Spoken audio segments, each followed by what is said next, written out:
Hi class, I hope everyone's had a great week. I really enjoyed these videos this week and I thought they were very similar to what a counseling session would look like in real life. I've been in counseling before and these were very similar. Some of the similarities were that the counselor really focused on the client, and that's what I've experienced. They seemed very warm and inviting and also not distracted at all. I noticed in each of the videos, the brainstorming, the homesick, and then the dancing video, that our chapter 8 topics were all the way, they were all through those videos. And so I want to highlight a few of those. In the brainstorming video, I noticed that the counselor asked a lot of open questions, which I think is it's a very great thing to do because it leads the client into discussing into more detail. He also used something called reflection of feeling, where he identified with the client's emotions. And then at the very end, he did a summary of the session, which was where he basically summarized what the client had already said were some solutions that he could do. I thought this was just a great way to kind of tie it all together, kind of paraphrasing the whole session. In the homesick video, she asked a lot of open questions as well.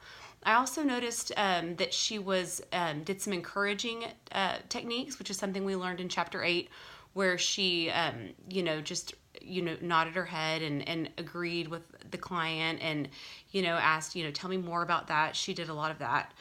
She also did a paraphrasing where after the client spoke for a little bit, she would kind of just basically say what the client had just said in a nutshell. She used the reflection of feeling and meaning, where she identified with the client's feelings, and then she also restated what the problem meant to the client. This therapist she was very warm and supporting and accepting, and I think if I was a client in her office, I would feel like I could tell her anything. I really appreciated, she just undivided attention. And yeah, just paid very good attention. There were some things about her I didn't know if she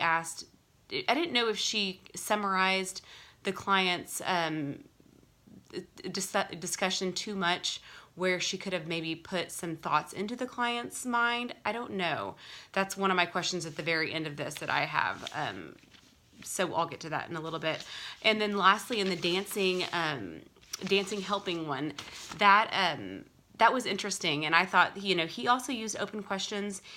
He led with a lot of questions, which I thought was really great, where he, the questions weren't just, they were thought-provoking, and they showed that he was really listening, and he really knew what the client was feeling and what would help, get more information out of her.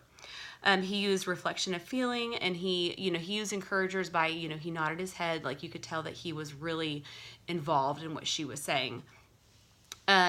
He talked about what he observed, and he kept asking good questions, which is what I've already said.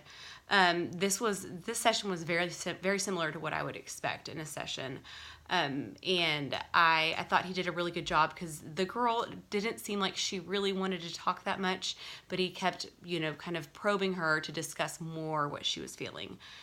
My question would be that how do you know if you're putting too many thoughts in the client's head? Which is with this homesick video. She was paraphrasing a lot, and she was reflecting on the client's feelings. And I just don't know when you would really know if you were kind of giving the client too much information about what they were feeling. And there wasn't a lot of silence in that session, where she didn't really just pause and let the client just kind of feel her feelings. She was always reiterating what had gone on in the session. So thank you so much for listening, and I really got a lot out of these videos and out of these readings, and I can't wait to hear of more videos from my classmates. Have a great night. Bye.